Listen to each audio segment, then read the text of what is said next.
You've had serious economic problems. You've had challenges. You've had demonstrations. Lives have been lost in the course of this year.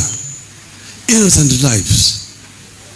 But we have also seen something that we want to see end with this year. The issue of abductions of innocent people.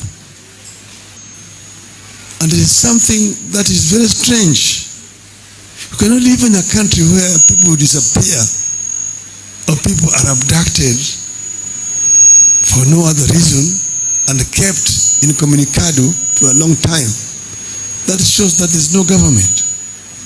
The government must take this matter seriously. And this thing must end completely.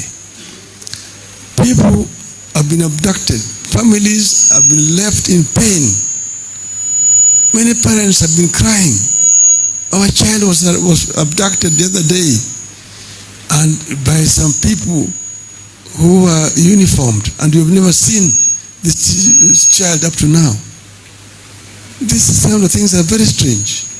So I want to urge the government to ensure that this matter ends completely this year. We want a safe and secure country. Gone were those days when they used to arrest you and take you to Nyayo House. But at least then you're being taken to Nyayo House, which is a government institution. These days you're being taken to unknown places. We don't know, we don't want this kind of primitive things to happen in our country. It's primitive and it's unacceptable completely.